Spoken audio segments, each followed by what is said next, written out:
Good morning everyone. Good morning Professor Nafarizal, Nayan. Sehat ya. Alhamdulillah. Alhamdulillah, we have already here in the class Kimia Plasma. This is the first meeting of Kimia Plasma delivered by Professor Nafarizal Nayan. I will introduce to student. Professor Nafarizal Nayan is my colleague from UTHM University, or maybe I will show the curriculum vitae first. Wait. Okay.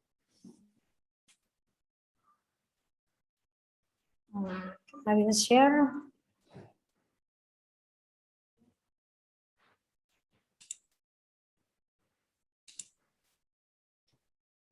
Okay, this is the curriculum vitae of Professor Dr. Nafarizal Nayan. So he is director of Institute for Integrated Engineering on University Tun Hussein on Malaysia. Previously, he studied in Nagoya University. So here is the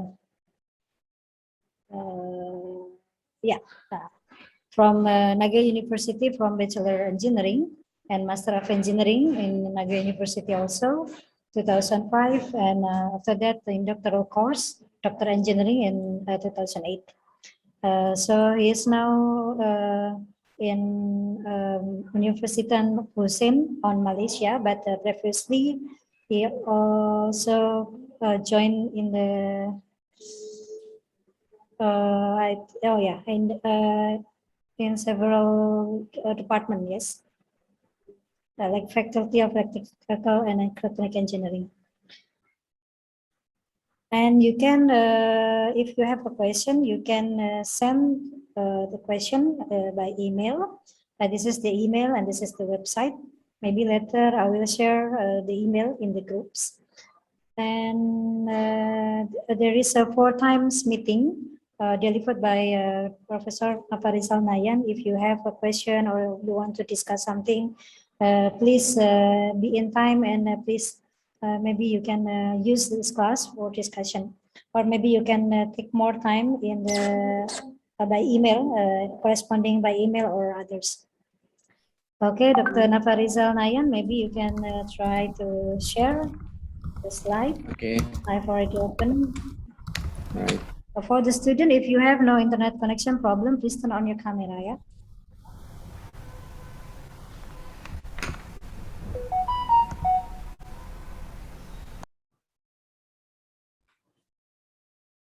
So can you see the screen? Yes, it's visible already. I'll try to make it in the slide mode. Is it in slide mode right now? Slide share, actually. Yeah, I did share the slide, but I'm not sure whether it's in the slide mode presentation mode or not. Yes, it's visible, but okay, no, it's okay. Right. Okay. Okay. All right. All right. Thank you very much, Dr. Teguh. So it's my pleasure. So it's my first time to join this lecture with you guys in UNS, and it's my honor to join Dr. Teguh and in sharing this subject of plasma chemistry, right? So I think in a university, when we have a lecture, you don't have to be very stressful. So it should be a very casual. It should be a very two-way of interaction. You can have a question. You can interrupt me in the middle of my presentation. You can guys and also ask me if you have any questions, or if my explanation is not clear, please also just ask me. We can try to discuss this again. And we can also, maybe my English is also not very good. I'm not English speaking. It's not my mother tongue. Of course, I also speak Malay. I know a little bit of Javanese, a little bit because my wife is also is a 3 level, I think. He's grandmother is from Java. So we can communicate in either language if you want. I can also communicate in Japanese also as well. I didn't know that Teguh also can, right? In Japanese also. Yeah, Bahasa Jawa. Yeah, okay. I know a little bit about like what mangan turu. Okay. Anyway, please make sure that I really hope that what I would like to share is something that what I know. Of course, I don't know everything. So maybe some of you guys also get some other informations. So we can actually share with among us. So this is very better if we can have a group discussion like that, right? Okay, so I will start with some introduction about where I am and what we have in here in this University Tun Hussein Malaysia. Okay, let me see if I can have a pointer. All right, pen. Okay, so this is our university. On our University Tun Hussein on Malaysia. It's a little bit rare because we are using a name of Tun Hussein on, which is he was the third Prime Minister of Malaysia, and he was born in this region, in this area. So that's why we dedicated his name to this university. So this Tun Hussein on Malaysia. Tun Hussein on is the third Prime Minister of Malaysia. So here we have this center we call Microelectronic and Nanotechnology Samsudin Research Center. Again, we have another name here, Samsudin, which is our the first pro-chancellor of the university. So I'm sorry, the first chairman of the university, the board director. So that's why we dedicated his name here in this because he is also one of the giant owner of one of the technology company in Malaysia. So that's why we dedicated his name here. So that's why we have this Microelectronic and Nanotechnology Samsudin Research Center. So in short, we call it as MIN-SRC. So I will just go brief about our MIN-SRC. So as you can see, VNS I think is here. And my location right now is here. So I'm not sure if we go by flight, it's around like 2 hours or 3 hours we need to travel. And we in here in this region, sometimes we have to go to Kuala Lumpur and then we can take a flight to, I think some we can go to Jogja, I think, and then travel by, I'm not sure we can go direct to UNS Surakarta or not. Surabaya. Okay, so Surabaya, right? Surabaya, okay. Last time I saw. There was a direct flight last time. I'm not sure like now whether we can have a direct flight or not yet. All right, so we are around this far, and the time difference I think is 1 hour. Over there is like 10:15. Here is like 11 something. Okay, so our university is in the southern region of Malaysia.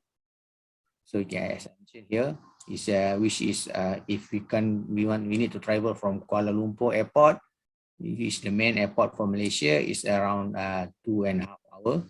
If you want to go to the southern, which is Singapore region, is around less than 1 hour. It's 85 kilometer in the region. So it's a southern region. In a state we call as Johor state actually. So in this Johor state, we have this region called Batu Pahat. So our university is located here. And we have 3 campuses actually. One in this Batu Pahat, Parit Raja. And then we have one in Pago. It's a little bit northern. It's around 45 minutes from this Parit Raja campus. And then we have another one around like 30 minutes in this Tanjung Labuh campus. So these 3 campus, and the total of our student, and we have undergraduate student like 11,000, and then as a postgraduate student like 5,000. Some of the activity is the international students, some of the facility, and this is our center of Microelectronic and Nanotechnology Center. So this is the building. We have the office area, and then we also have the lab area. Okay, so this is the entrance of our buildings. So you can see we try to practice some of the Japanese style over here. So we have all the Japanese character in our lab, and actually, I think like 70% of our staff in this nano center actually was graduated from Japan. So that's why most of us can understand this Japanese character kanji. So maybe you all, some of you also uh, so have an interest on anime, for example, from Japan. And I think you can understand a lot of the Japanese character. So this is our office. So we have the area here. My office is over here on the left. So we have the student area inside here, and then we have some other lecturer also join here. Oh, sorry, interrupt.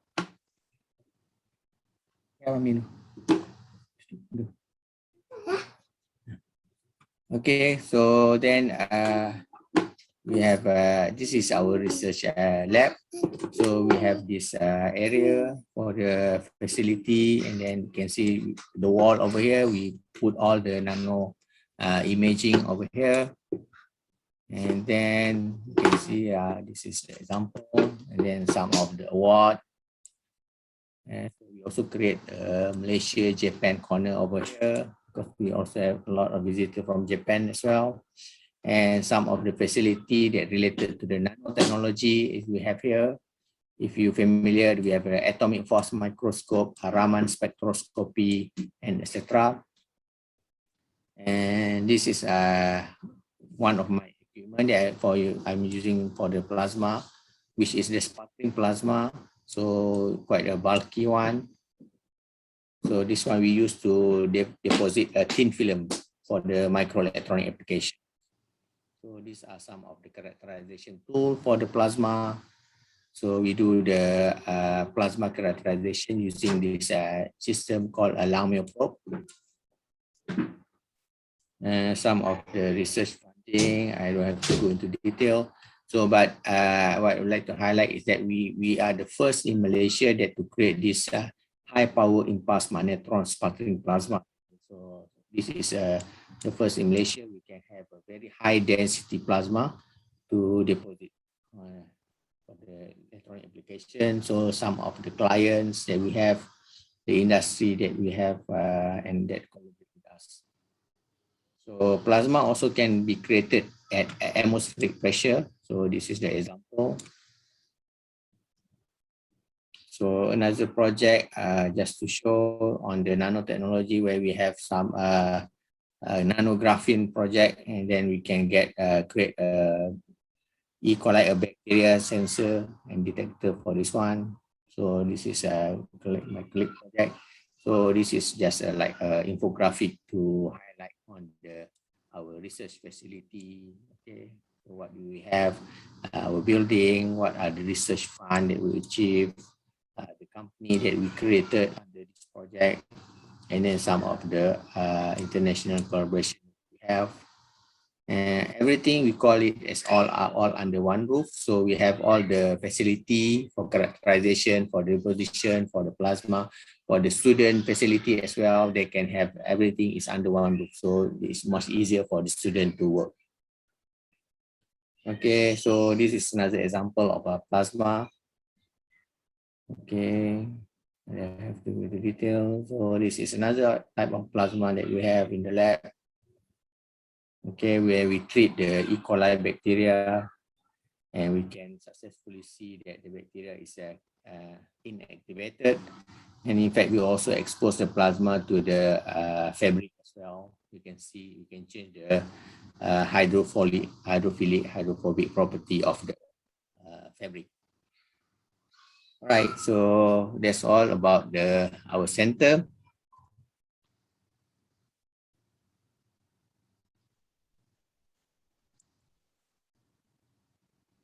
Okay, let me share another slide. Is it okay? My voice is clear?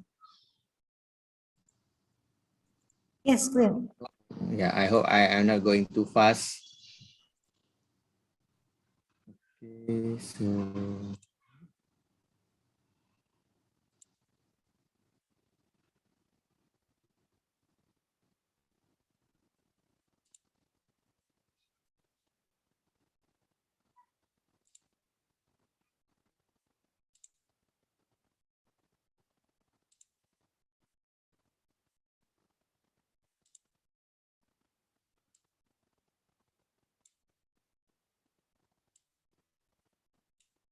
okay, this is another slide, a different slide.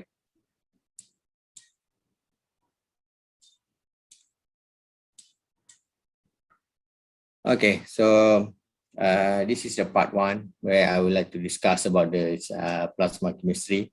So as mentioned, I'm collaborating with Dr. Teguh for this subject.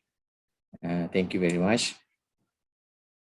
And okay, I'll start with some just self-introduction. Just now, Dr. Teguh already explained a little bit about myself.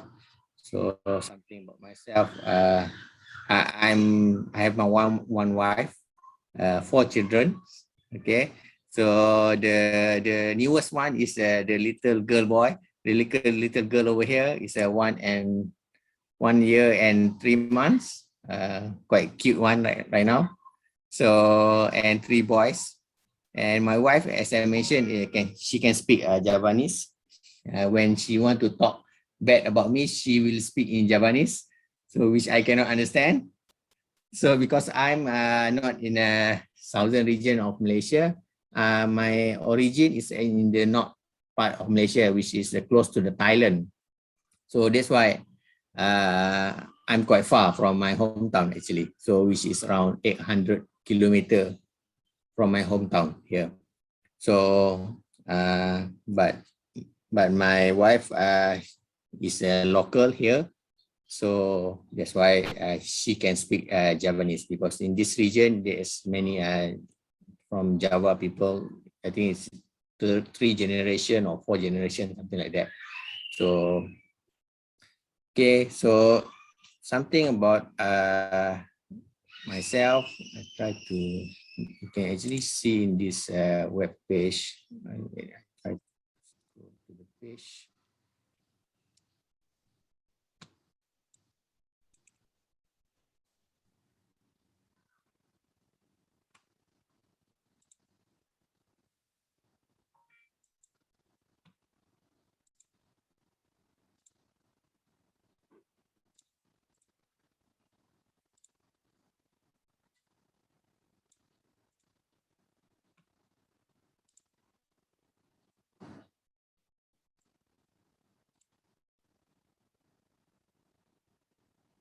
Everybody can see this website.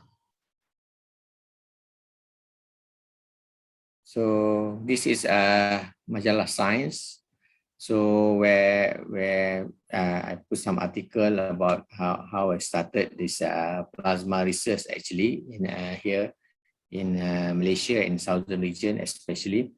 So you can see this is myself when I joined Nagoya University.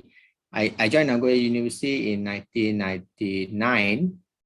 1999, I fly from Malaysia to Japan, and so the intake of undergraduate in March. Start the lecture. I think the school start in April. So in 1999, and then I did my degree for 4 years, which is we call S1 in Indonesia, and then I continue for S2 and S3. So I continue my degree, master, and PhD all the way from in Nagoya University, because in Nagoya University, in the electrical department, they have this plasma-related research. So plasma research in this Nagoya University is under the electrical engineering department. So I will share with you guys on how we use plasma for the microelectronic fabrication. So for the electronic application, so that is my field.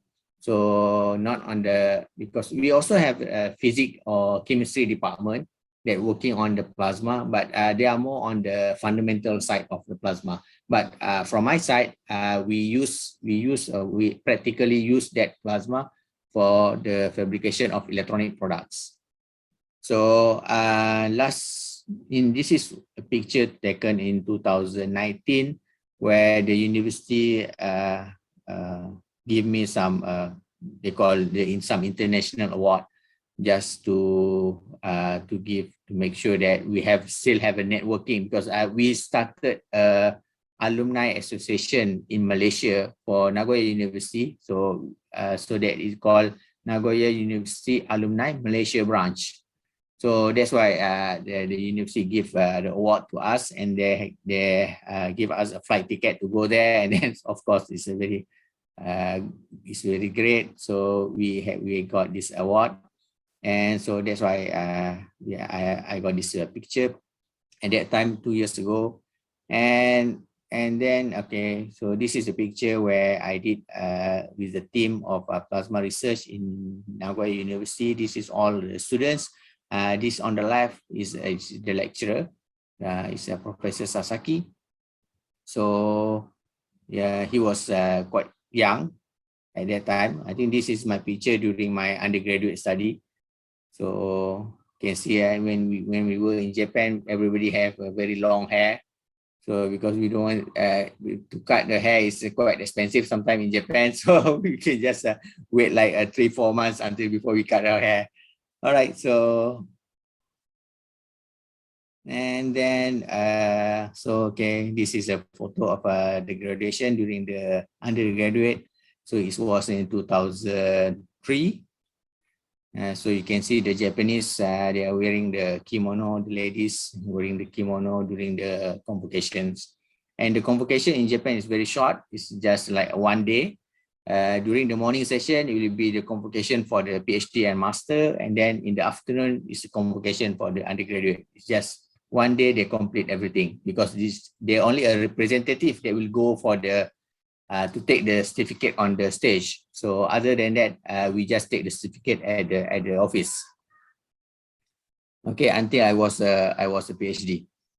Right, and then after degree, master, and PhD in Nagoya University, I joined also Hokkaido University in the northern area of Japan. So over there, I did my postdoctoral research. So after you finish your PhD, you can still try to enhance your research skill by joining this postdoctoral program. It's not after the postdoctoral you get any certificate. There's no certificate. It's just like you just to upscaling your skill of research. So you can join any university for the to upgrade your skill. So I joined this Hokkaido University. So I came back to Malaysia. I married my wife. I got 1 children, and then I go back to Japan for the postdoctoral program. So my second child is born in Hokkaido. So this is during the Sapporo Snow Festival. I think it's quite most popular event in this northern region of Japan. So every year during the February, they will have this snow festival event. Okay, so that's all about myself. So I hope so we can get to know each other. So I'll share again the slide.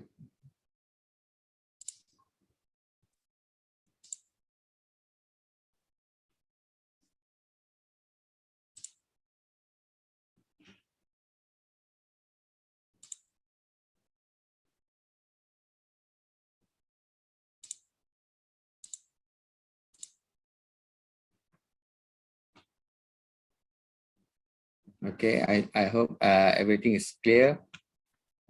So in this lab, we have this is the member of our lab. So me, myself, and then I have a lecturer, Dr. Riaz. I have 2 postdoc, Dr. Arif Khan and Dr. Megat. And at the moment, these are the students that we have in our lab. I have 3 PhD students, and 4 is from UPNM. So I co-supervise in our lab. And then my master student, this Mulyana, is already graduated, now working with Infineon in the northern region of Malaysia. And currently I have this Afika and Najah work as a master student working with me. So, okay, so let's go into the content of the subject, which is about the plasma and the plasma processing. So, and also I will touch a little bit on the plasma fundamentals.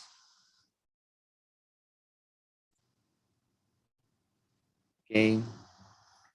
So I believe everybody have a television at home, and most of us, I think you guys, when you guys was born in the, I think most of you guys is in 2000 something, right? So the television during that time was something like this, right? So when I was born, I think the television was like this, and not many people have a television at that time. And also we can see the evolution of the televisions. Then it can become like a little bit smaller, and then recently nowadays I think we can see that most of us is using this kind of flat TV right now, right? So it's become very much cheaper. So when I joined the Nagoya University in 1999, still the television is still like this. I remember that we bought there's this television, the second-hand one at home. In order to learn the Japanese language, we have to watch a lot of Japanese TV at that time. So then, so this flat screen TV, actually there's so many names, right? So if you guys know, I think the most popular one is LCD. We call it as a LCD TV. Then we have a LED TV, and then we also have called a plasma TV. So what are the difference of this TV? So anyone of you can share if you know any different about this TV. Ada yang bisa jawab? Ada yang mau The challenge dulu? price. The price? Yes. Yeah. Which one is more expensive? Who's talking? Mr. Umam. Oh, Mom. Okay. Yeah. Do you think which one is more expensive? The LED, I think. Okay. The LED is quite recent lah, quite recent. Maybe the expensive. So the cheapest maybe the LCD, and then the second maybe plasma and maybe LED. So what are the different if this? So if we refer to the previous technology of television, actually they are almost the same. It's just like that. What we have here is that we have a screen. At the back of the screen, there is a light source. It's a light source that will emit a light, a white light, and then we have the screen that will create the red, green, and blue, the RGB color, so that red, green, and blue is controlled so that we can have an image. So before we have a flat TV, the light source need to be quite very far away from the screen. So that's why they have a very bulky TV at that time. So when they create the LCD, the liquid crystal display, to control the red, green, and blue. So at the back of this LCD TV, okay, at the back of this LCD TV, there is another light source we call a pentafloor light source, and then we have a LCD here, a liquid crystal display that will control the light that emit from this pentafloor lamp. So that pentafloor lamp is very small, and then we have the LCD to control the color. So it becomes, so that's why we can have a very flat TV like this. When they change the pentafloor lamp to the LED lamp, so the pentafloor lamp, we can see at home we use the pentafloor lamp for our light, right? So that pentafloor lamp is a little bit bulky if we compare to the LED. So when they change from the pentafloor lamp to the LED, so that's why we can have a much thinner TV by using the LED TV. So, but what the difference between the LCD and the LED is just the light source, the source of white color that they use, whether you are using the pentafloor lamp or whether you are using the LED lamp. So if you are using the LED lamp, so we call this LED TV, but still they have the liquid crystal display in front of this LED TV. So that liquid crystal display that actually alter the color of the white color. So they change the color instead of having a white color to become a red, to become a green, and can become a blue. And then that's how we create the picture. So but for plasma TV, it's totally different. They are not using any liquid crystal display. They are using the plasma color from the plasma for the emission. So that's why it's a little bit different, because you don't have the backlight at the back of the panel. So that's why the plasma itself is having a color. So that's why this type of plasma can be very much thinner of this TV. But the problem is that they consume so many power. So because each of the pixel need to be powered up. So that's why the power consumption for this plasma TV is much higher compared to the LED and the LCD. So that's why it's not very popular, because we use TV quite long time, like 2 hours, 3 hours, something like that, right? So that's why plasma TV is not very popular for that application. And in fact, also when it's not that popular, of course, the price cannot go down. So that's why the plasma TV is a little bit expensive.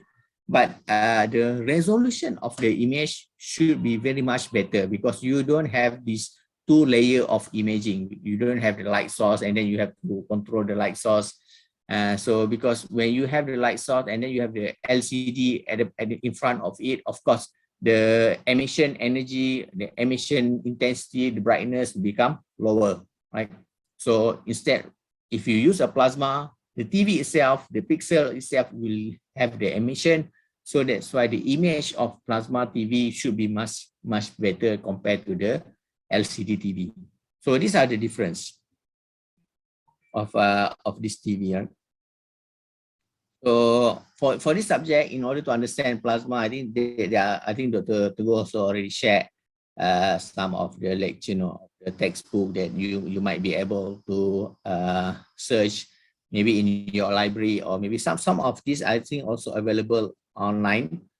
So sometimes students know how to get the PDF copy of this textbook. So you can just try to search on it. So most of the content, I think we teach a lot on this using this textbook, and also this textbook is quite very friendly books, so which is easy to understand. Okay, I think maybe in the early part of this lecture, Dr. Teguh already discussed about what is the different, what is it about plasma, maybe just to refresh everyone. So for the medical people, the term of plasma is different. So if you talk to a doctor, medical doctor, if you talk to the medical practitioner, they will understand plasma as a yellowish fluid in our blood. Okay, so it contains 55% of the total blood volume, and then it dissolves of a protein, glucose, clotting factor, mineral, and etc. So it's a medium, something in our body. So that is how the origin of word plasma was created. But for the engineering people, for the physicists, for the chemists, so plasma is a fourth state of matter. Okay, it's something that because at school we learn about the solid, we learn about liquid, and then we learn about the gas. So these are 3 states of matter: solid, liquid, and gas. And the fourth state is a plasma. Okay, so we add the energy to the gas so that the electron will leave, and we create process that called ionization. So when the gas is ionized, so we call that as a plasma. So over 99% of the matter in the universe is believed to be in the form of plasma. Is include the star, include the sun, all of that are plasma. Okay, so this is the blood plasma for those in the medical practitioner. So this is plasma for them, but for us, plasma is this where we heat solid, we heat the ice cube, we can get liquid. If we heat the liquid, we can get a vapor, we can get the gas, and if we heat the gas is we can get the ionized gas. So it's we have the something like the lightning that we can see in the nature. So this is also some type of ionized gas. So ionized gas means you have the gas, you also have some ionized particle inside there. You have the ion, you have a free electron as well. So this is called as plasma, or sometimes called as ionized gas. So in nature, so this is aurora. So this is something that we can see in the sky if you go to the Arctic or Antarctic high latitude region. So we call this, you can see this aurora, which is also some sort of plasma. Okay, if you go to the lab, so this is another, we call a fusion reactor. It's also another hot plasma. So the comet tail is also called as a dusty plasma. And then here is a same aurora. And then our sun is also a sort of plasma. And then in the lab, we have this kind of plasma. In fact, the most closest plasma to us is the pentafloor lamp. Okay, so the pentafloor lamp that we use at home is also a sort of plasma, because inside there you have a gas, and then in between two electrode, left and right, when we plug into the socket, actually we supply the electricity, we supply the voltage into the gas inside the pentafloor tube. So that gas will ionize, and then it will hit the wall of the lamp. So on that wall there is some pentafloor element, so that they will emit a white light. So that's why you can see the emission from this pentafloor lamp. So the energy inside there is around 1 to 2 EV. The electron temperature that inside that plasma, inside that pentafloor lamp, is around 1 to 2 EV. So 1 EV is equivalent like 11,000 Kelvin. Okay. So this is another example. It's quite a messy things to show that what there are there plasma in our life. So we can see in our daily life where is we can see the plasma. If you see on the left hand side the figure, we can see like the ignition burner that we use for cooking is also a sort of plasma. We see the plasma TV, we see the fluorescent light. We can see, if we go outside, we can see a lot of neon light. It's also a sort of plasma. So different color, different gas will create a different color. That's why they use a neon gas to create that light. And you can see over here on the left bottom here, you can see the color of a helical, the argon plasma. So different color, you can see a different type of plasma actually. Okay. So the plasma is also used for the nanotechnology. Okay. If you know the handphone that we use every day, the laptop, the computer that we use every day, over there inside there's a lot of chips, a lot of transistor, a lot of that IC inside there. That all are made by plasma technology. So if no plasma technology, they are not able to create that kind of chips for our device applications. So these are the application of plasma for electronic application. on the right hand side, actually you can see what is happening right now. People are trying to create a sun. So as we mentioned, plasma is also one sort of example of sun is one of the plasma. So if we can create the sun on Earth, so we call it a man-made sun. It's an international collaboration with several countries like US, Europe, Japan, India, and other China, and so many countries. They are creating this man-made sun in France. They call it as ITER, so international project for the experimental of this reactor. So if we can create this sun on Earth, it can be a source of energy that will be endless, and it will be very much cheaper compared to the current technology to create the electricity. So later on, I will touch on that. So you can see also another lot of application of plasma. Actually, for the rocket engine, they want to create the plasma propulsions, so that we can reach the Mars. So there is another also project also going on.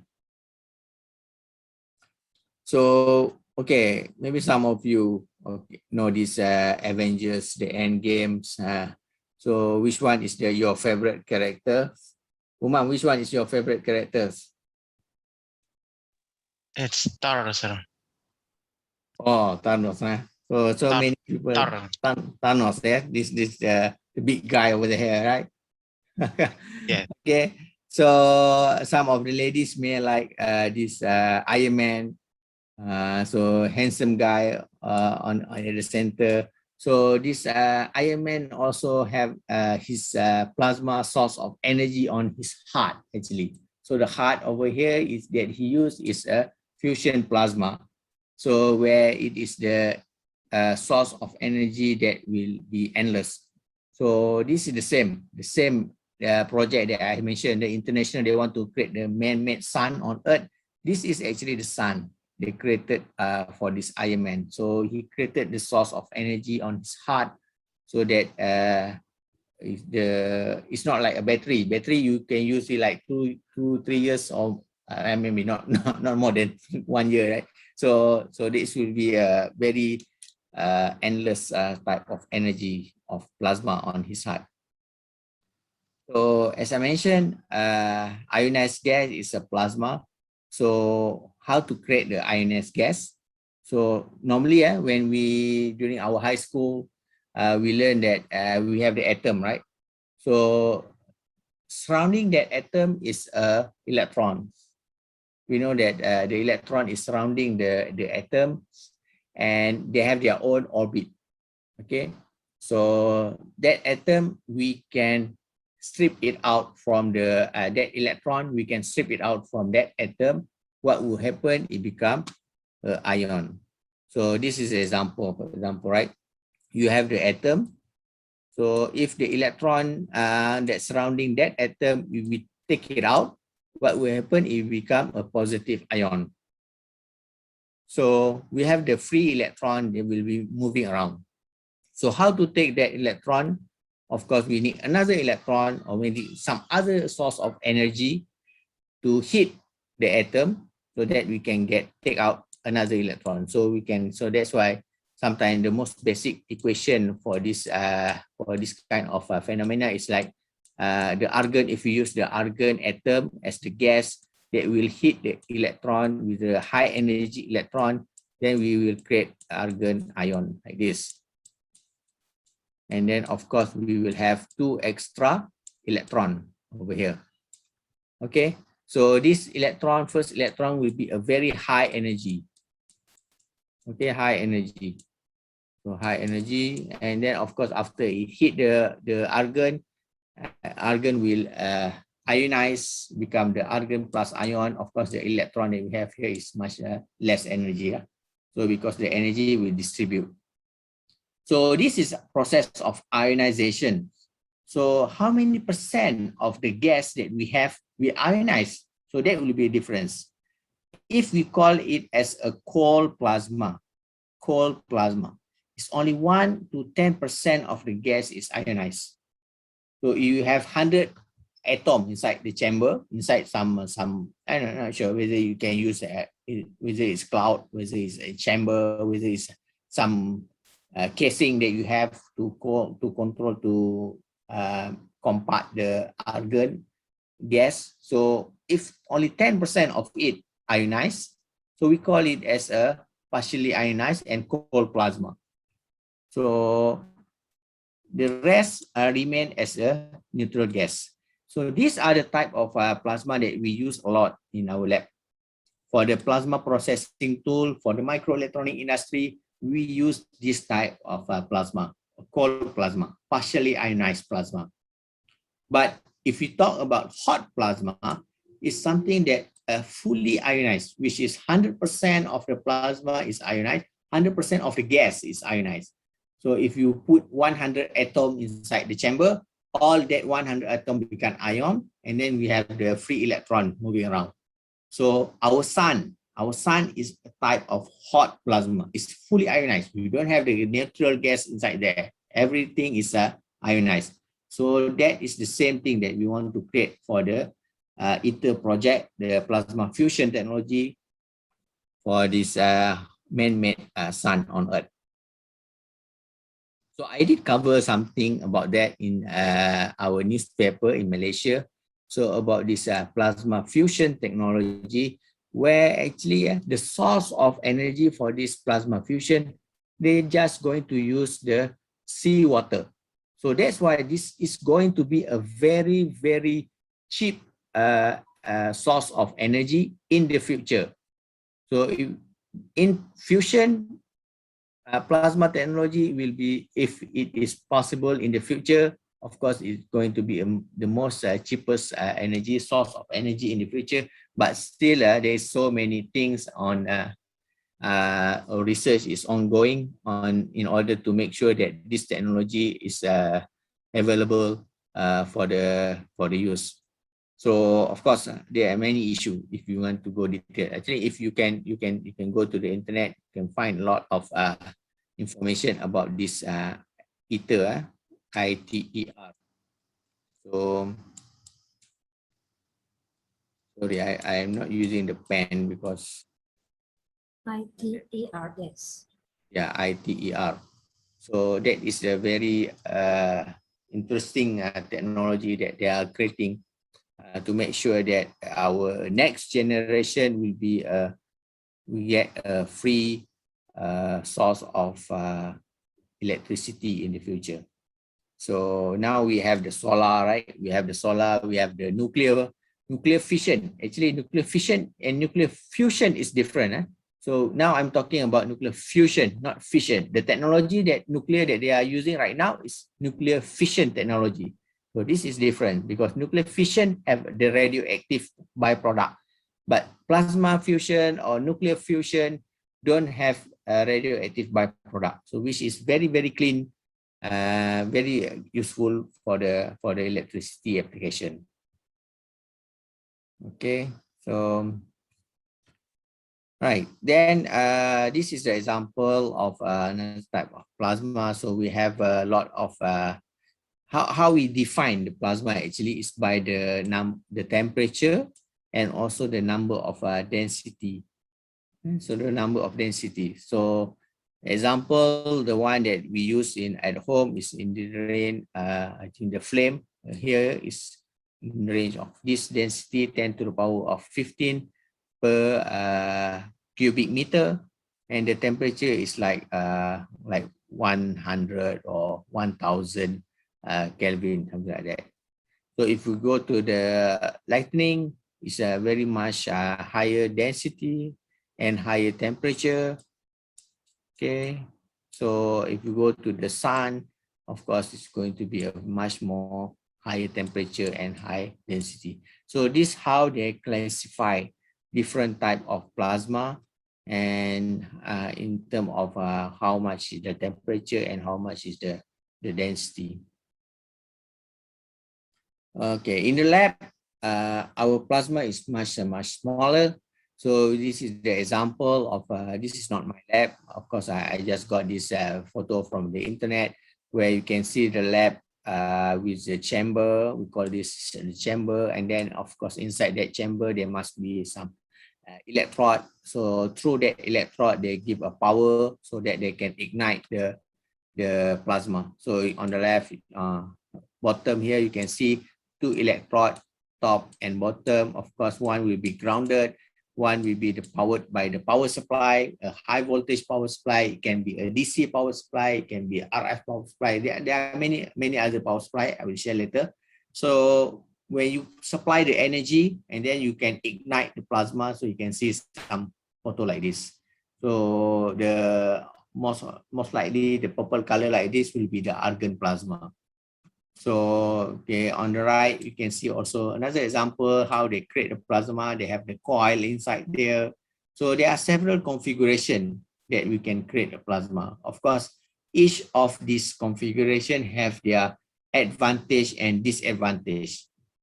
Okay, on the right bottom, you can see also something that is coated. So the blue color inside here, most of the time it will be some metal, metal plasma that they're creating inside here. Maybe they want to do some coating and some other application.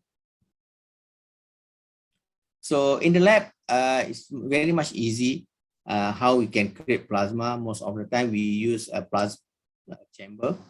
So the chamber, the same like in the previous one, you can see something like this. So this is quite a very bulky one, but we can make it very much smaller. So what we need is a chamber. So from that chamber, we need a pump. So why we need a pump? Because we want to remove the gas inside the chamber. So in our air, we have what? We have like nitrogen, oxygen in our air, right? So nitrogen, oxygen, and some other gases inside our air. So we want to remove that from our chamber. So that we use the gas that we want to use for the plasma that injected into the gas cylinder and the mass flow controller here. So we remove the gas through the pump, whether a turbo pump or rough pump. There are several types of pump. So once we remove everything, it becomes a vacuum condition. When it becomes a vacuum condition, so then we put our gas inside here. So through this mass flow controller, and then once we fill our gas inside the chamber, and then we put the power supply to the electrode. It can be a top electrode, it can be bottom electrode. So different configurations, and then we can create the plasma. Okay, I don't know whether you guys have seen the plasma or not yet, because everybody is study at home, right? So never have the opportunity to join or to enter the lab yet. Not yet. So yeah, okay. So but you can see a lot. I think if you go to the YouTube, you can see many types of plasma in the lab. I think I also have some YouTube video in my channel as well. Later I try to search that. So it's very much easy to create plasma. So the main is how we can use this plasma actually, right?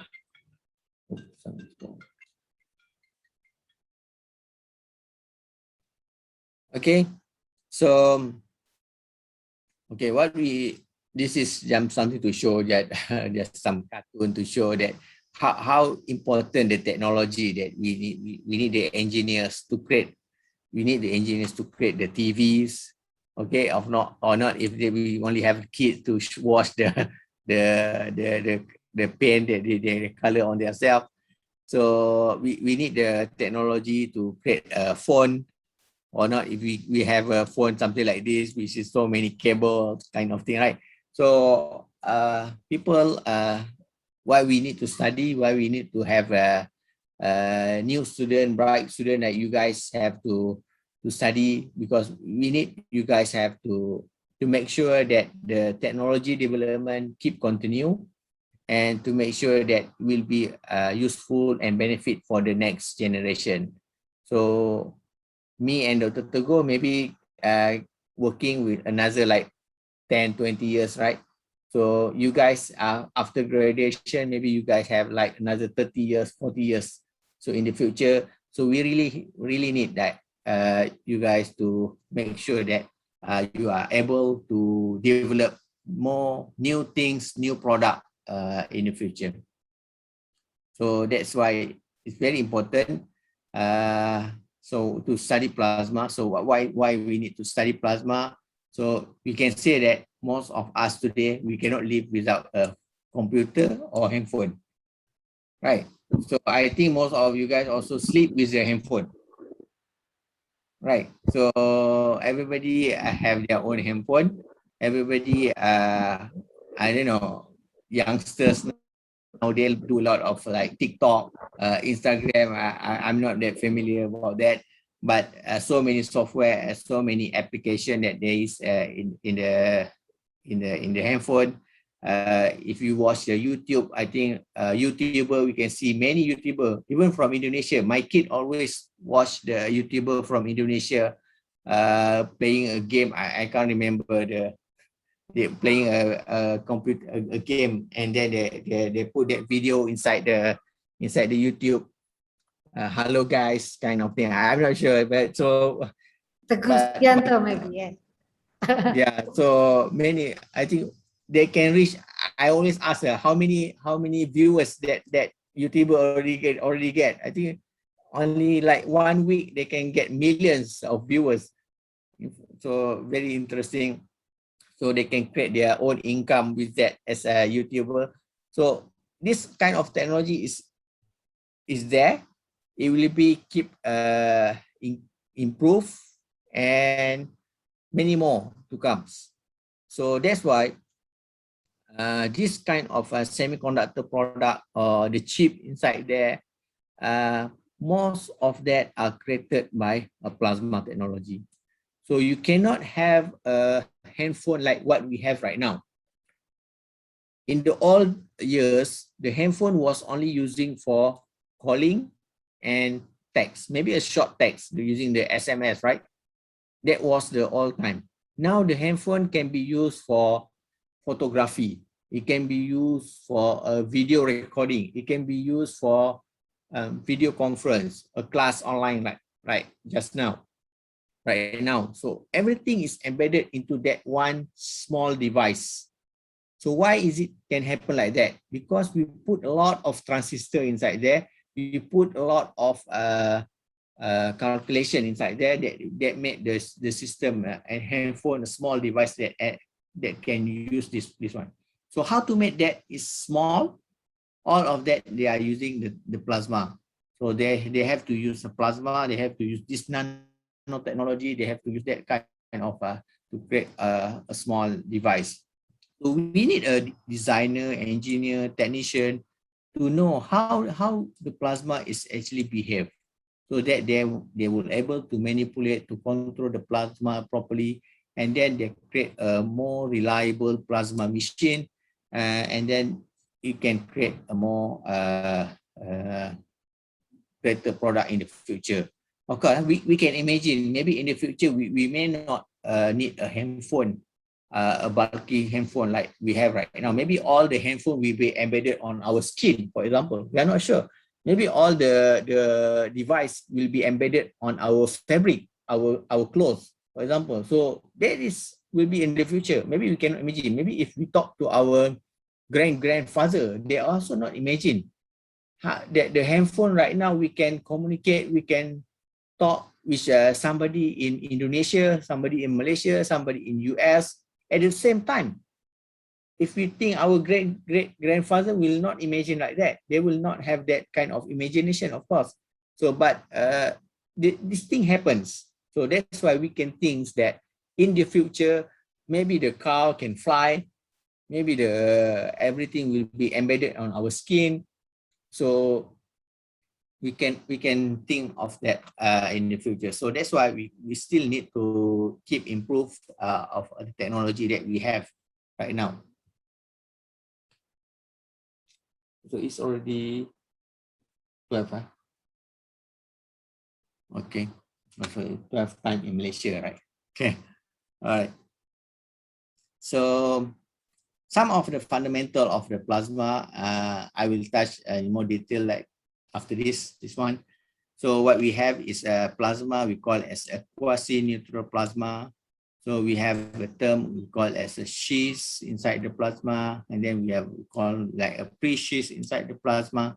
So this one we will some of the word that we will discuss and we will explore after this. So okay, some classical example why the plasma processing is important. So okay, just now I'm not sure whether you guys familiar. If we have a chip, we have a figure. Okay, we can see this guy is holding a wafer actually, a wafer, a silicon wafer, So that silicon wafer actually inside that silicon wafer there is so many chips that is created before it can be cutted into small pieces, and then you can embed that into our handphone. Okay, so that wafer is actually have a lot of process to make it become like a chip.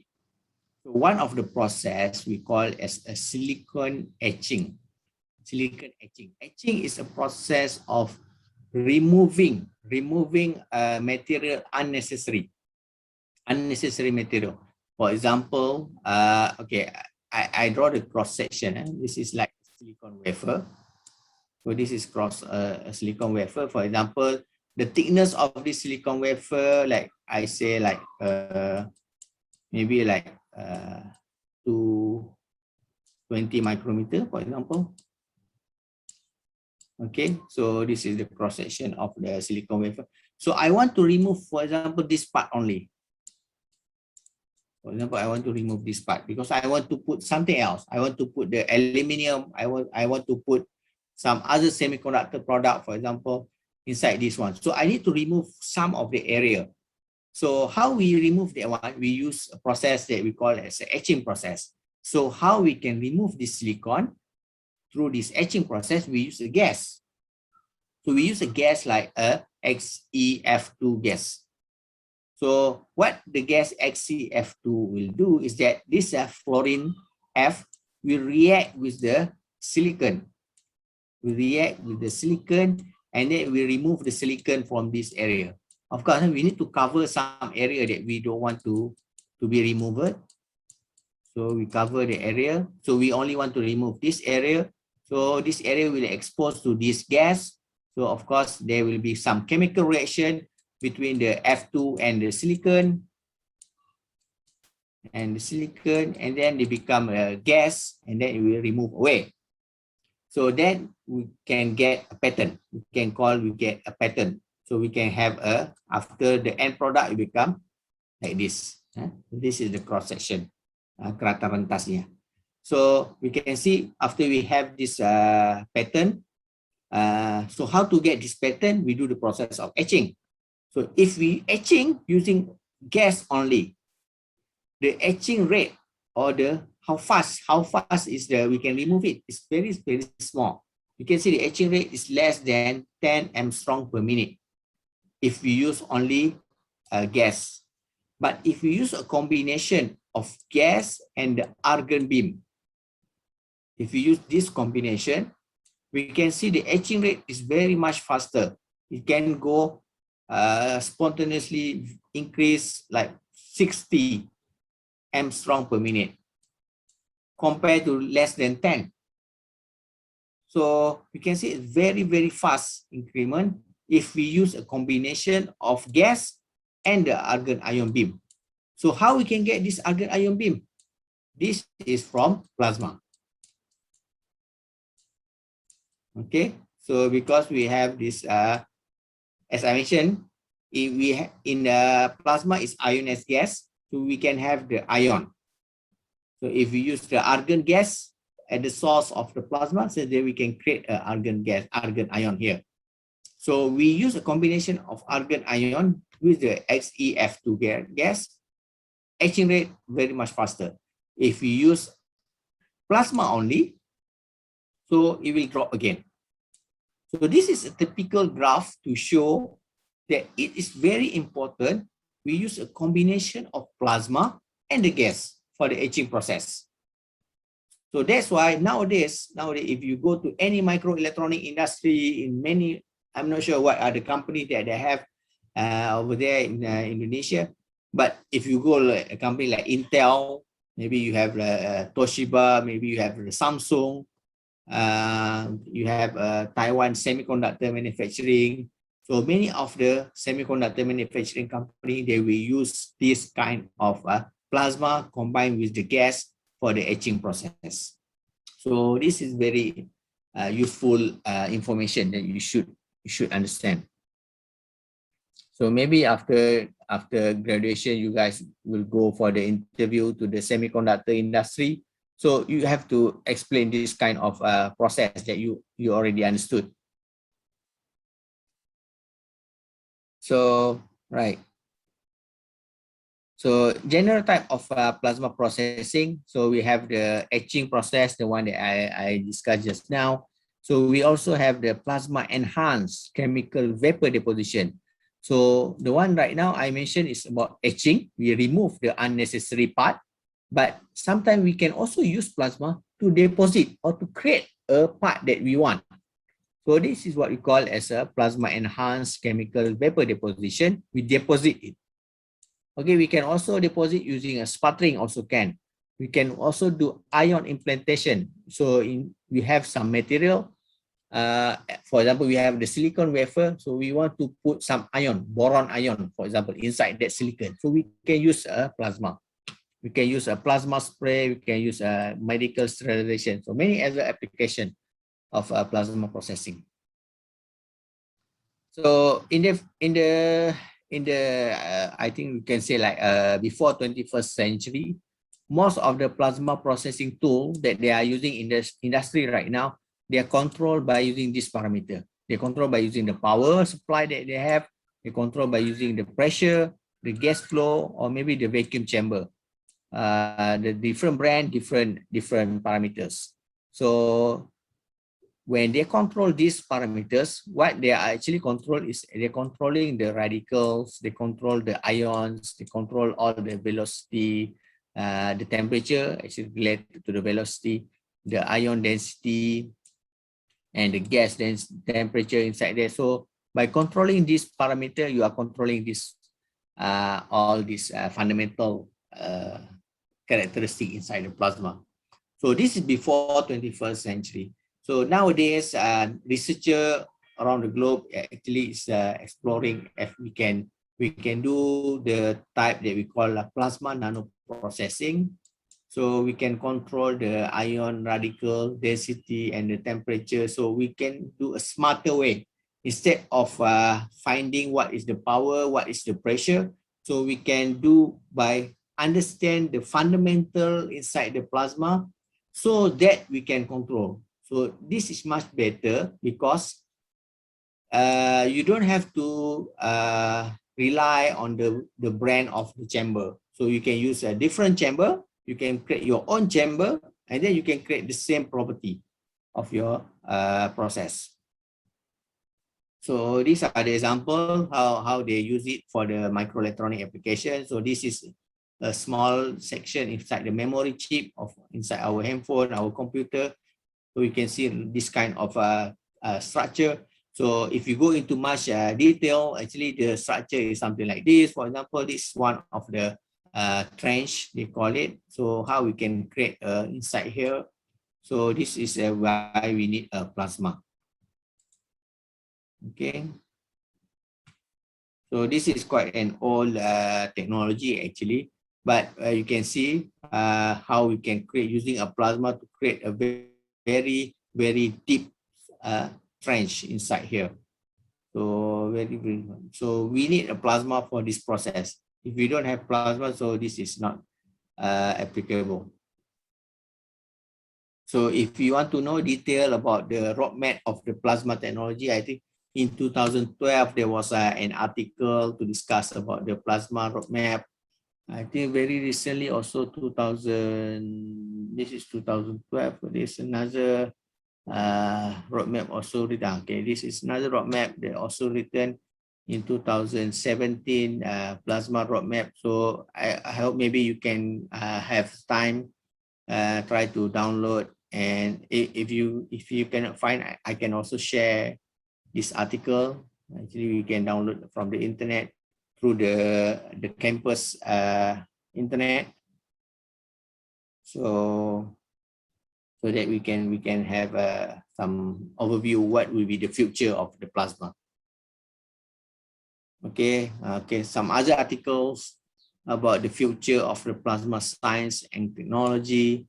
So this is all quite also recent article in 2018. So you can also go through this article as well. Of course, when you read this article, sometimes some of the term or the English that they use in this article little bit complex or advanced, which is not familiar for you guys maybe, but that is a very good way if you want to get familiar with the term. So you have to try to read it out. So when I was a student like you guys in Japan as well, of course, many of the term we don't understand. So, but later on, when we continue reading this similar article, we can grab the meaning, we can grab the vocab, the term much more easier. So that's why you have to continue reading this kind of article in order to make sure that you can understand what are the terms that they use in this. Of course, when we talk, it's a different language. When we read this kind of technology article or this kind of sophisticated article, they use a lot of many different terms. So, but this is very important for you guys to develop yourself, so that when you go for the job interview, you can use a very much more sophisticated term, so that you can impress your interviewer, right?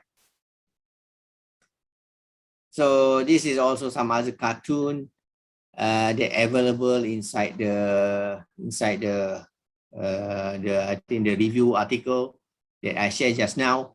So they want to share about why the plasma is very much important nowadays, because it can not only use for the microelectronic or semiconductor industry, but nowadays there are many more. They want to explore plasma for the environmental and agriculture, for the healthcare. Recently for the COVID, I think they also try to explore plasma for the sterilization of the COVID virus.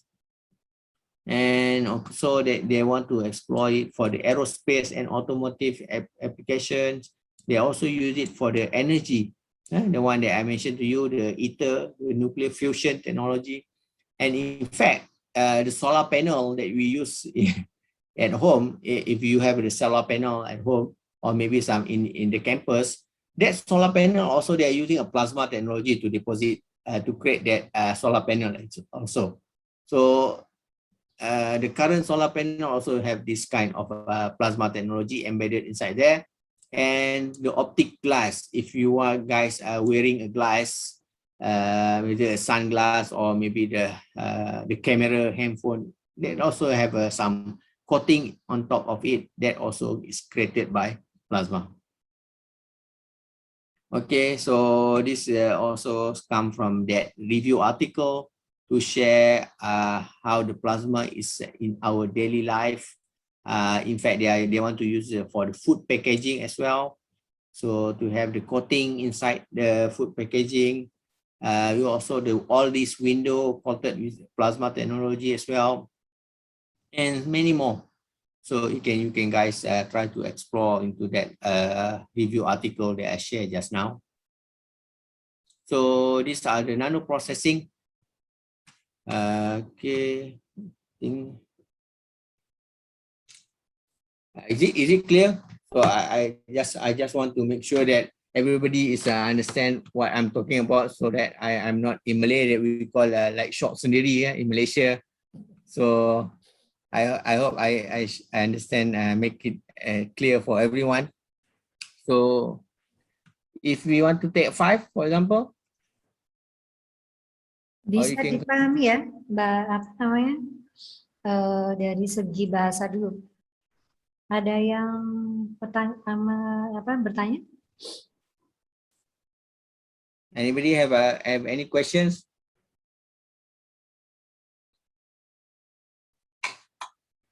Saya melihat banyak yang Who is the class representative? Do you have any class representative? no. No, okay. Because sometimes when we at our campus, when we have a discussion with the student, we will have in this group like one student will be the representative that will communicate with me.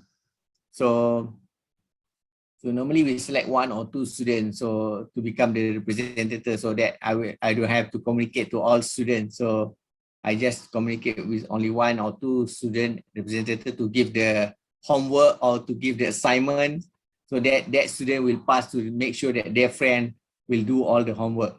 Oh, berarti karisma ya? Mungkin karisma. Perwakilan begitu ya? Okay.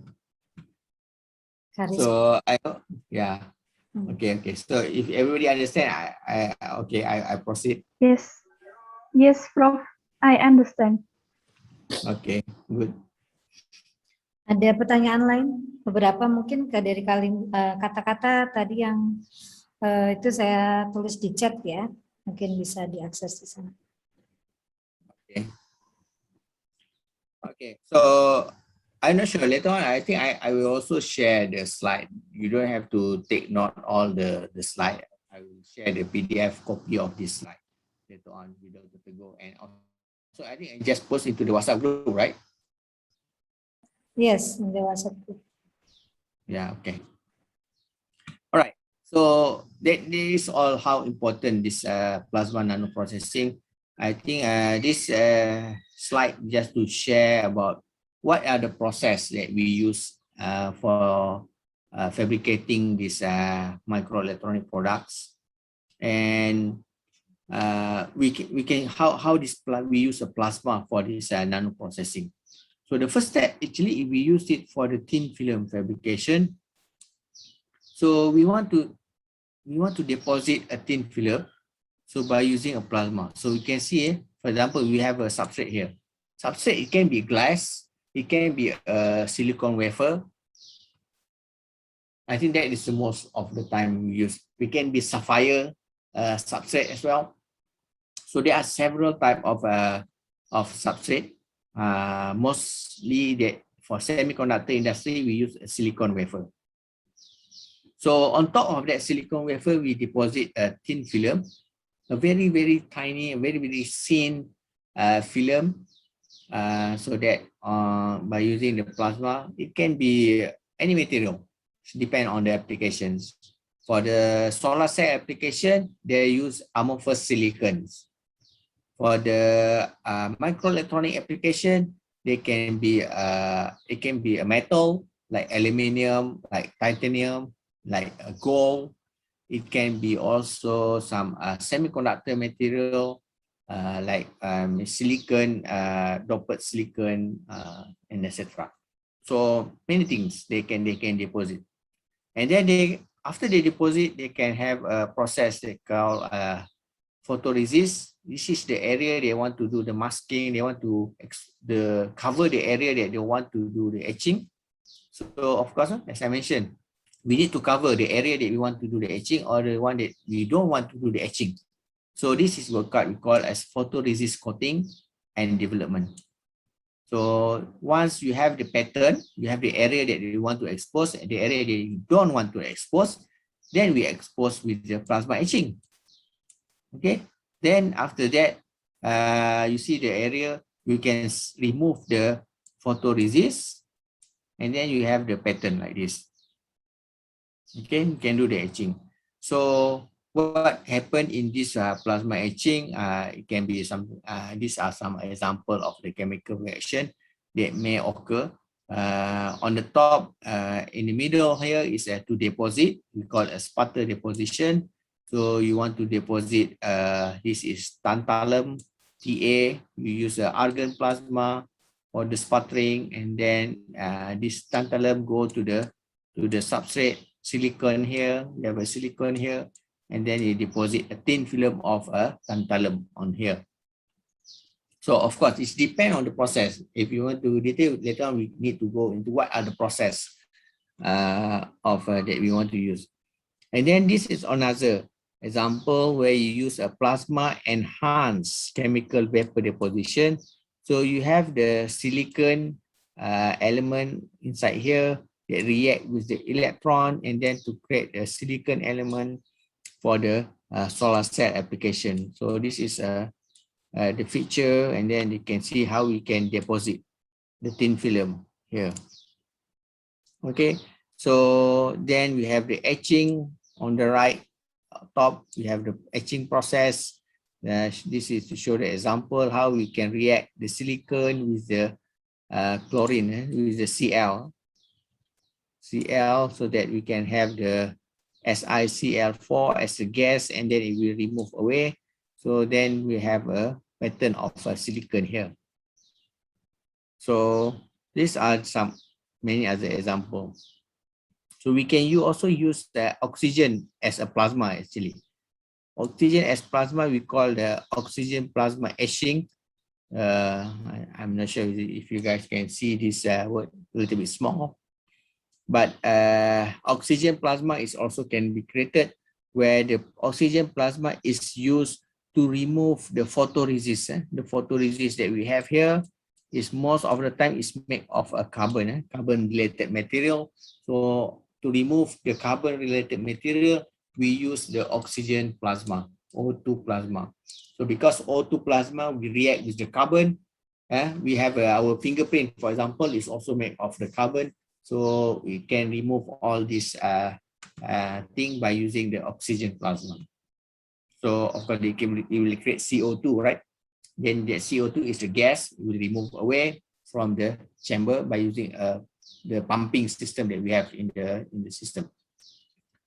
So we can see plasma nanoprocessing is very complex because we need to understand about the plasma physics. We need to understand what are the chemistry inside there. And then we need to understand what are the interaction on the surface chemistry inside there. So that's why plasma nanoprocessing is a complex thing, because these are the interaction between these three elements. So we need to understand what are the gas phase chemistry, what are the plasma condition, what are the phase chemistry and the condition. So to understand that is we need many expertise to understand that in very much more detail. Yeah, I just will touch a little bit about how we can create a plasma. So we call this as a plasma sources. So this is the type of call almost like the power supply that we will supply to the chamber to create a plasma. So one, we have inductively coupled plasma, and then secondly we can have a capacitively coupled plasma, magnetron sputtering plasma, electron cyclotron resonant plasma, and helical plasma. Okay, two on the right, which is the helical plasma, and the ECR plasma is a very high density plasma. So when we mention it high density plasma, so the density, the number of particles inside that plasma is in the order of 10 to the power of 14 per cubic centimeter. So this is the value when we call it as a high density plasma. So when we call it as a low density plasma, like for example, the ICP plasma, CCP plasma, magnetron sputtering plasma, MSP here, is a low density where the range of the plasma density is in the order of 10 to the power of 11 cubic centimeter. So this is we call as a low density plasma. So a high density plasma is sometimes quite hot. It's not very applicable for the semiconductor application because sometimes we spoil the substrate of our fabricated product. So it's not easy to handle. So it depends on what are the application that you want to use it. So this is the example of high density plasma sources.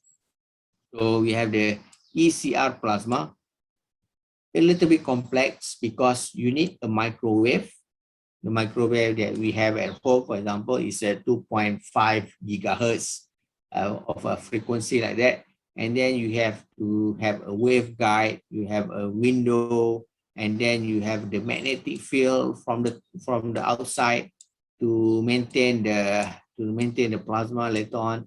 So by having this microwave and the magnetic field, actually you can create a resonant area where you have a very high density of microwave inside the chamber.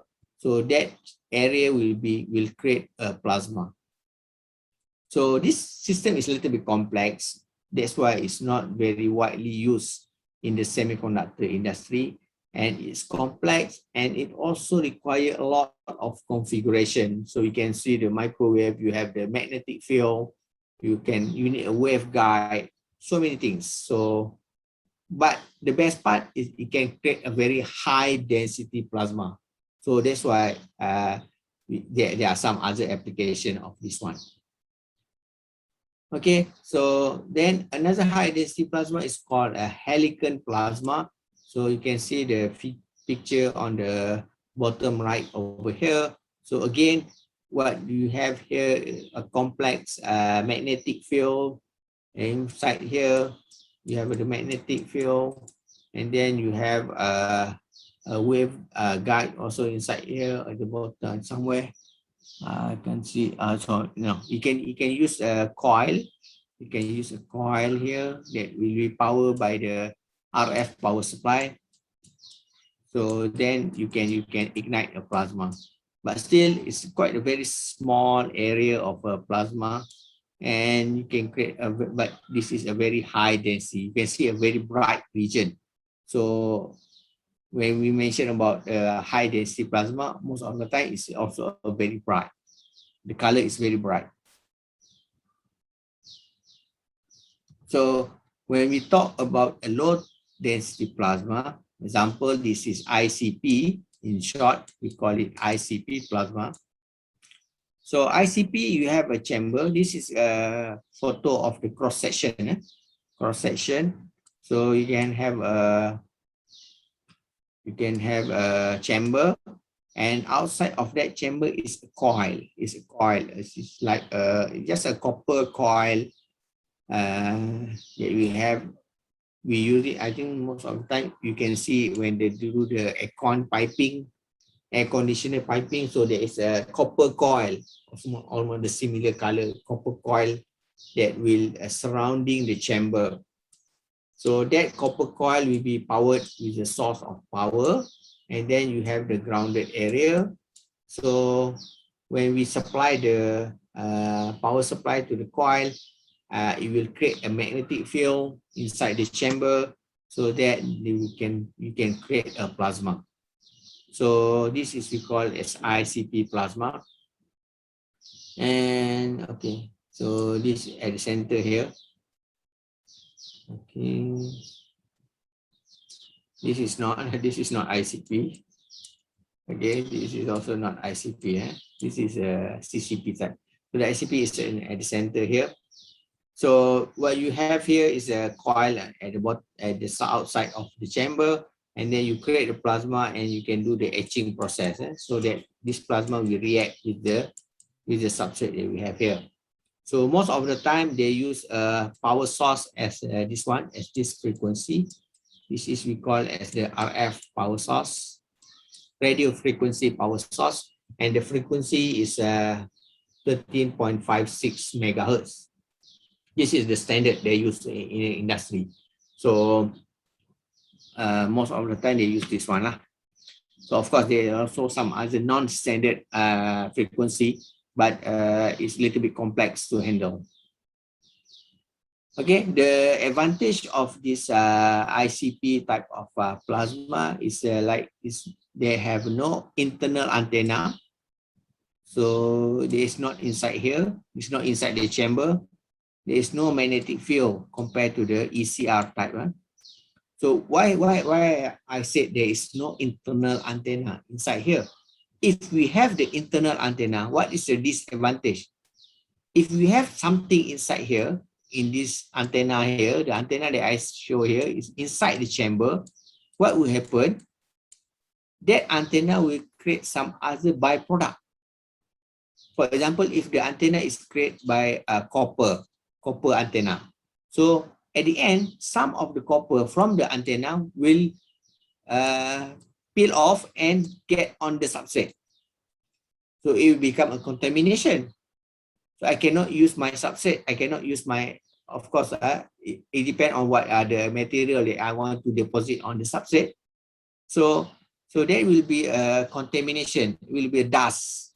So this is not very good. So that's why researchers create this kind of ICP coil outside the chamber, and they create a plasma inside here, and then they use it. So that's why the advantage of ICP compared to the, this is we call as a CCP, the one that I mark over here. Actually, is we call as CCP, capacitively coupled plasma. So the electrode is inside the chamber, which is not very good compared to the ICP, because we don't want to have the contaminant of the electrode inside here. So that's why ICP is much better. But of course, when we talk about ICP, of course, there is also some other disadvantages of ICP, because the power supply that you use is 30.56. Actually, is a low growth rate, low etching rate. So that's why the compared to the CCP, actually it's a little bit low lah for the fabrication process. Okay, this is to show how they can do the configuration of the ICP coil on the chamber. It can be on the side wall. It can be on the top. It can also be cylindrical like this, helical. So you can just keep continue. It can also be like that. It can also, you have a dome shape of a chamber, and then it will continue. It will just surrounding on the top. So they are various type of configuration.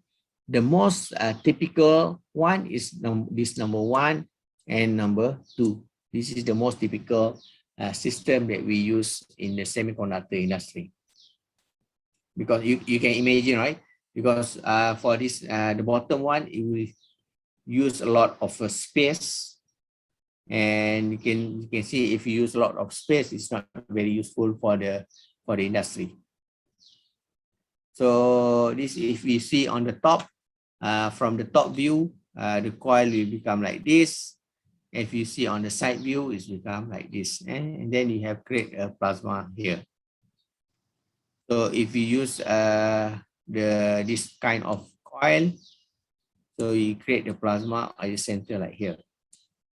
Okay. So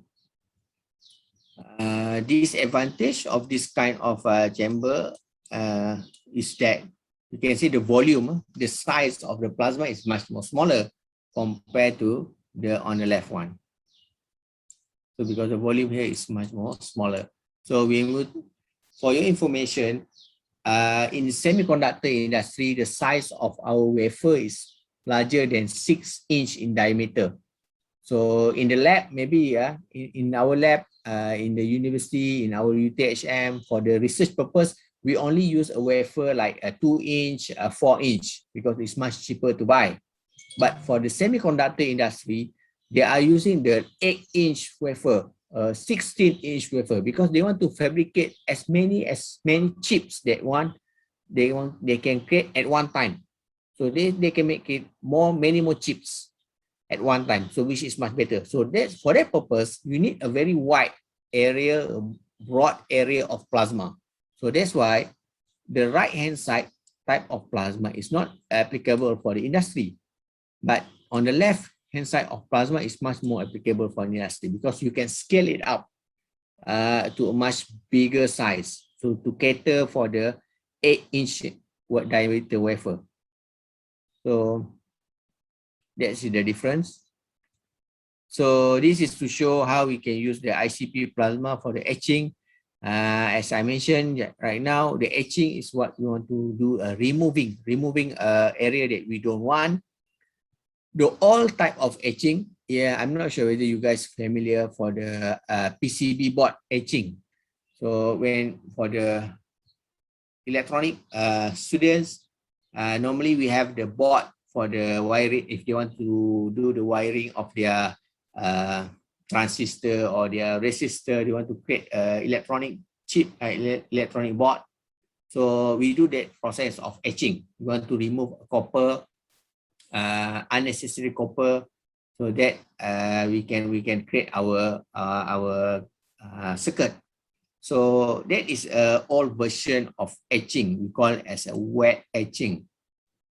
So, but for the plasma process to create a much more smaller chips, we need a dry etching. Dry etching is by using a plasma. So this is called ICP type of plasma. So example that we have a plasma here. So this plasma will react with the chamber, and then it will react with the substrate, and then we remove the unnecessary particle, and then it will remove. We can create the pattern like this. This is the cross section. So it depends on the type of material that you want to remove. Then you select your gas. For example, if you want to remove the metal, like aluminum, gold, etc., we use a chlorine-based gas. If you want to remove the silicon, we use a fluorine-based F. We have F, CF4, CHF3, SF6, this kind of fluorine-based gas to remove the silicon.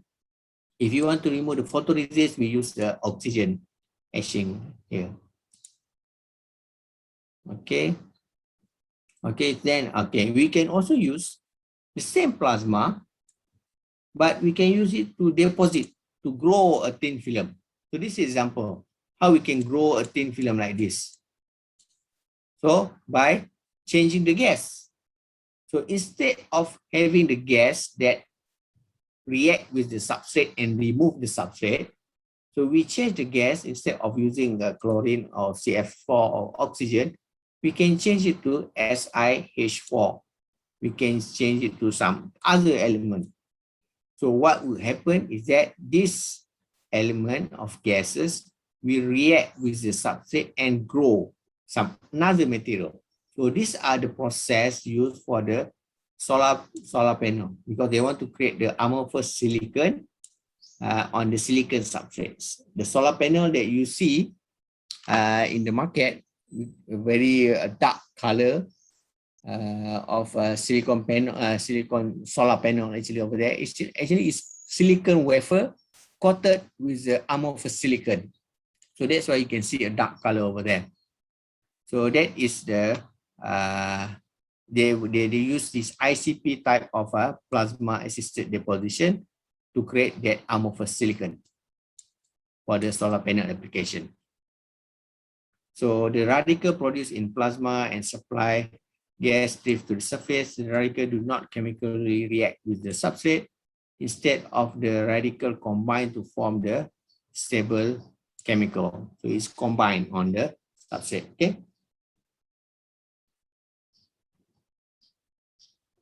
Okay, yeah. So I'll share this. This is a video that I mentioned about the nuclear fusion technology. I don't know if I can play it. Can you hear this? No, not yet.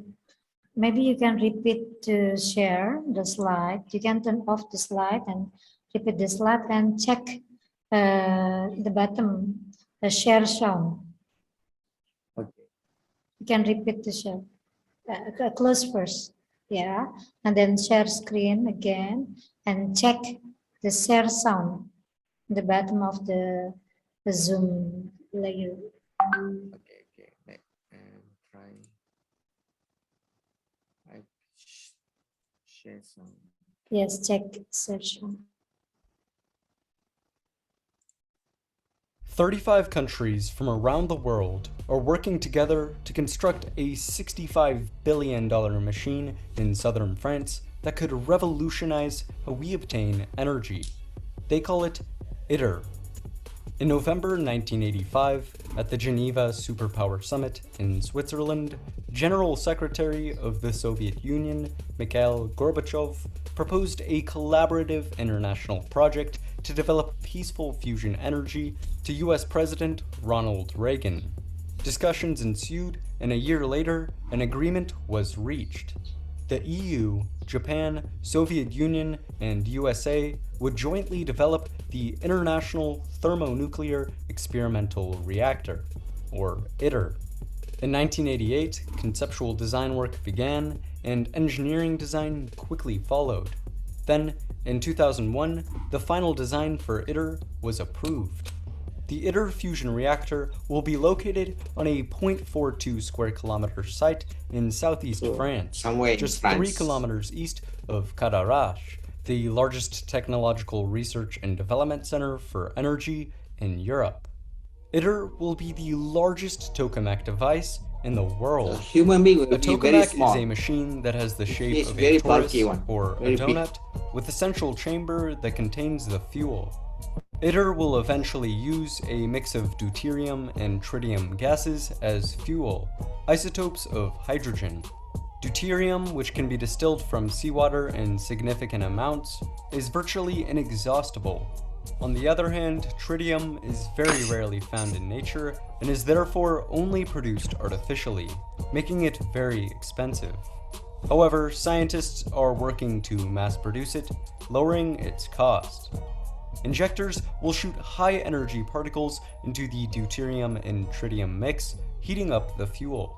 Eventually, it will get to 150 million degrees Celsius, 10 times the temperature of the core of the Sun. At this point, the deuterium and tritium particles will have so much energy that some of their electrons will escape and move around freely, creating an electrically charged superhot soup of ions called plasma. Around the plasma will be 10,000 tons of magnets, equivalent to 49 Boeing 747s, that will create a torus-shaped magnetic field with a strength of 13 Tesla.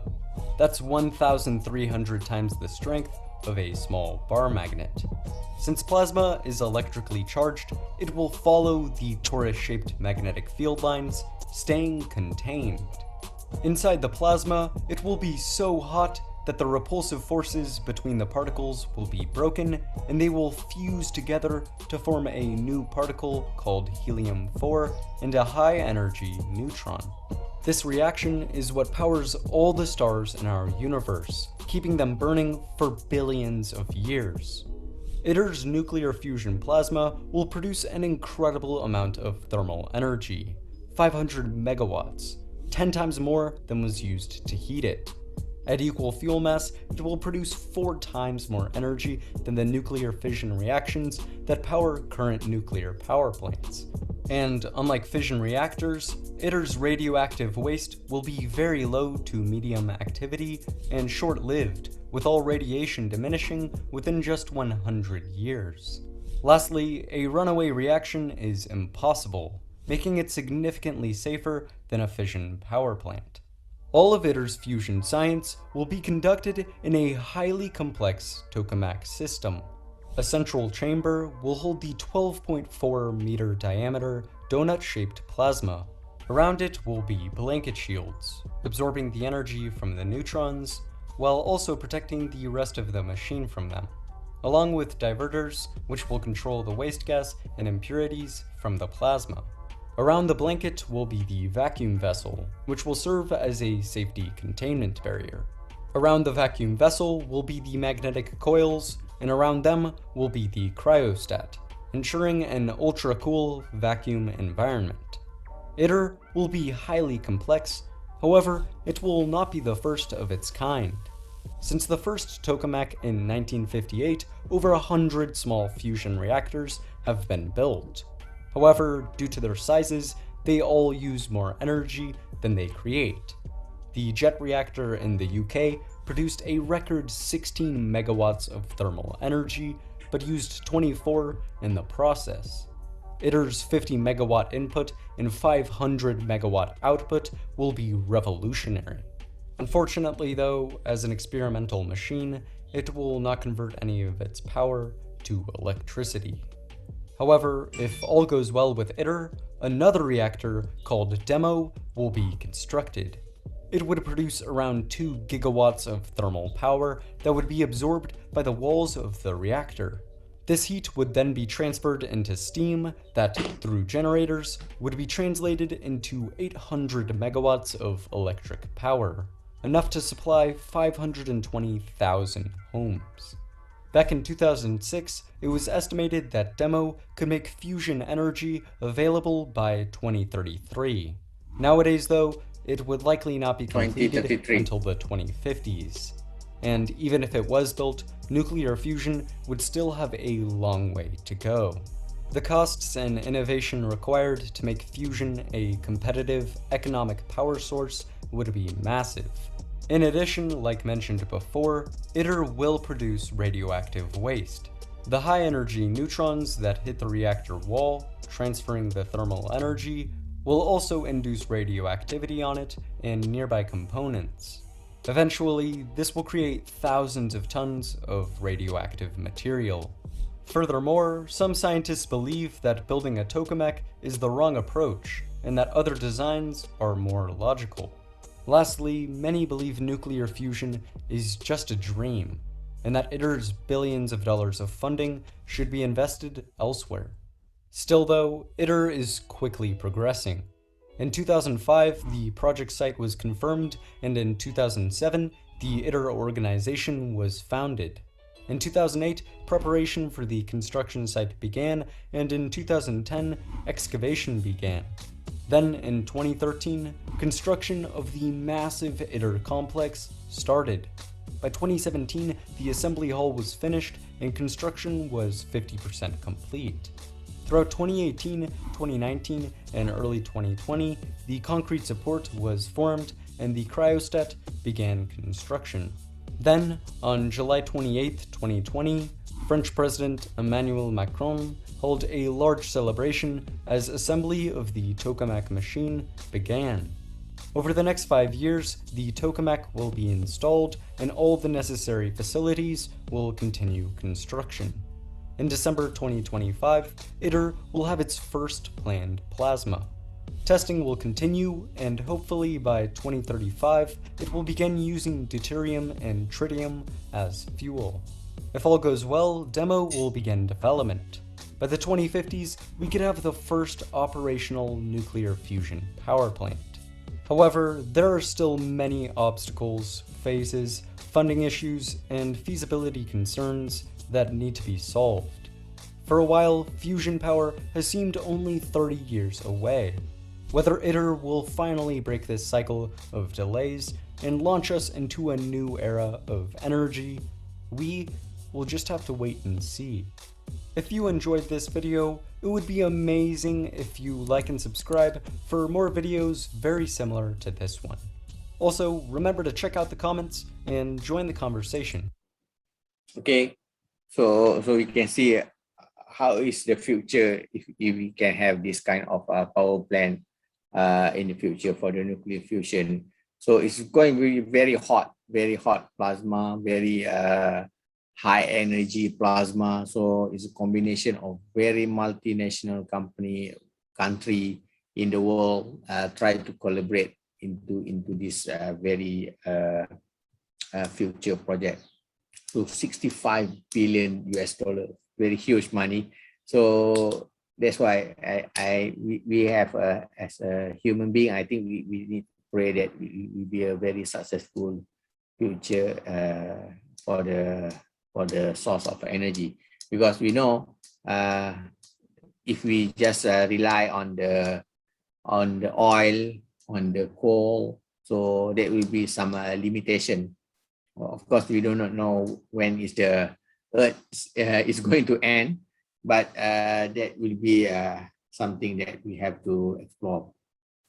So in this video, it's mentioned that it may be like another 10 to 20 years, we can see this kind of technology of plasma fusion.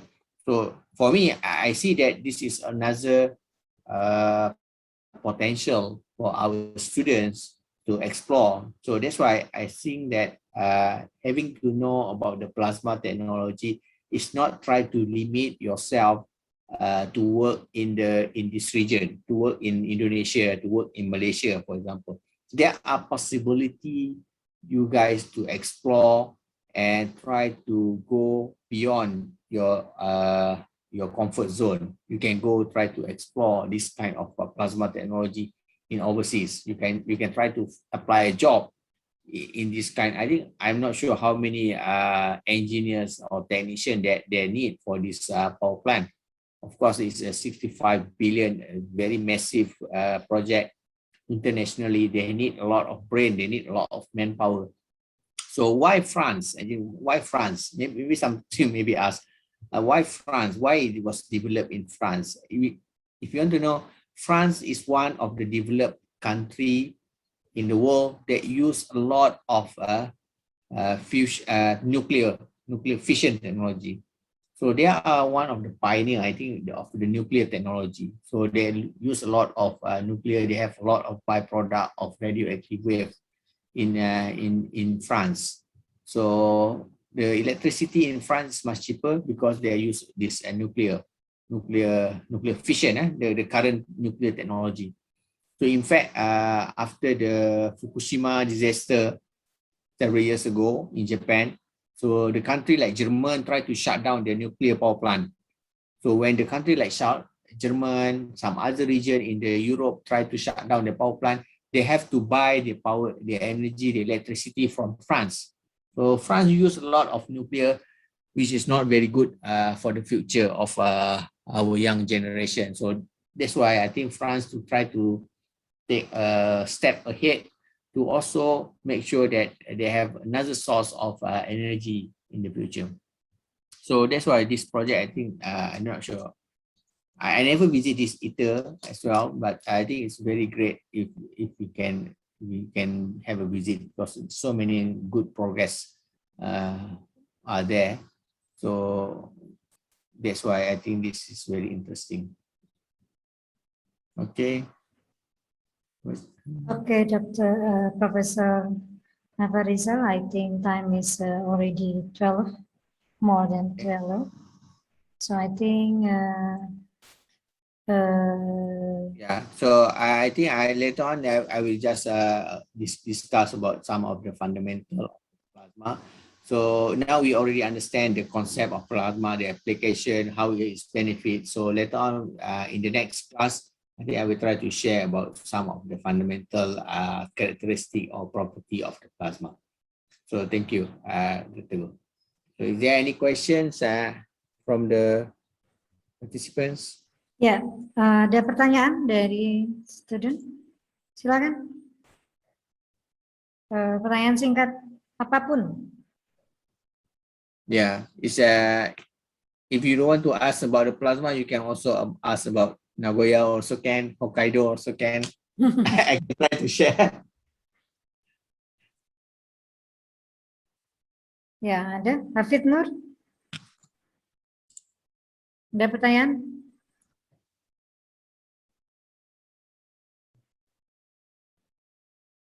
Balim? Oh, semuanya off ya. Karisma? Not yet, Prof. Maybe later. So everything is clear, Karisma? Yes, I think it's clear. Okay. Do you guys have another lecture after this? 12 is istirahat. After lunch hour? Yeah, rest time. After this is lunch hour. Then after in the afternoon session, is there any other class? Yes, Prof. We have a practicum. Okay. Practical. Yes. Eksperimen. Oh, experiment online? Online. Online ya? Karisma online kan? Praktikum. Anorganik kan? Inorganik. Kimia fisik. Oh, kimia fisik. Fisik chemistry. Okay. So that is interesting. So you might have like 2 class per day, right? Gimana kalian? Or maybe because they have another class, so maybe, yeah. Okay. We can So, open. yeah, very good. So we have like how many participants? 18 participants, right? 18 students. Mari bang. Nanti balik. Ya, So I think the class for today is until the ITER video. So we will come back to the plasma class next week in the same time, yes? Professor Nafarizal? Okay. Okay. Inshallah, I try to check the schedule later. I inform you. Okay, please inform via WhatsApp group if you have another schedule, so they can Okay. look for another time. Yeah, thank you very much, Professor Nafarizal. Thank you very much for the Okay. interesting lecturing about the plasma, fundamental plasma, and also actually I have many questions, but maybe later. Question to stimulate, to initiate the question from student, but maybe next week we can discuss more because of the limitation of time. So thank you very much. Okay. Thank you also for the student. All right. Thank you, everyone. See you all. Okay. Assalamualaikum. Bye.